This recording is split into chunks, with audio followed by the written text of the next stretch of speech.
కందుకూరు మండల టీఆర్ఎస్ కార్యకర్తలందరూ కూడా పేరు పేరున నమస్కారం తెలియజేస్తూ ఈరోజు రాష్ట్ర పార్టీ కానీ సబితా ఇంద్రారెడ్డి గారు ఇచ్చిన పిలుపు మేరకు నిరసన కార్యక్రమాలకు ఇచ్చిన మీరందరూ కూడా ధన్యవాదాలు తెలియజేస్తా ఉన్నాం.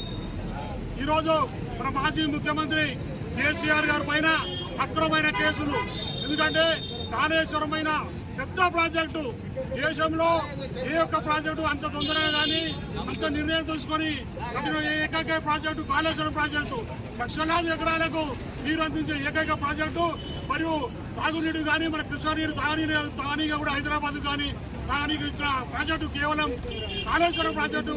దీన్ని జీర్ణించుకోలేని కాంగ్రెస్ నాయకులు ఈ రోజు అక్రమంగా ఎటువైపు కేసీఆర్ గారి పైన అక్రమ కేసులు బనాయించి జైలుకు తోలించే ప్లాన్ చేస్తా ఉన్నారు. కాబట్టి ఇదందరం కూడా మనం తిప్పికొట్టాల్సిన అవసరం ఉంది. ఇది కూడా నిన్న మనం జరిగిన అసెంబ్లీలో కూడా కేవలం జోషి గారి కమిషన్ అని చెప్పారు. తర్వాత అది ఏమి పప్పులు కాదు, కమిషన్ చల్లదు అని కూడా అందరూ కూడా మంటపదంగా ఇప్పుడు అందరూ చెప్తే దాన్ని కూడా మనం తీర్చుకోవాలి అని రేవంత్ రెడ్డి గారు కాంగ్రెస్ ప్రభుత్వం ఈరోజు సిబిఐ కూడా ఇచ్చి ఇలాంటి నోటి ఇవ్వకుండా సిబిఐకి ఇచ్చి కేసీఆర్ గారిని హరీష్ రావు గారిని ఇరుకాటంలో పెట్టాలని చూస్తూ ఉన్నారు. కావున మనం అందరం ఖండించి ఈ గ్రామాలకు తీసుకుపోయి ఉద్యమం కూడా తీసుకుపోయి కాంగ్రెస్ నాయకులు తగిన బుద్ధి చెప్పవలసిన అవసరం ఎంతైనా ఉందని కూడా మీ అందరికీ తెలియజేస్తూ జై తెలంగాణ, జై తెలంగాణ.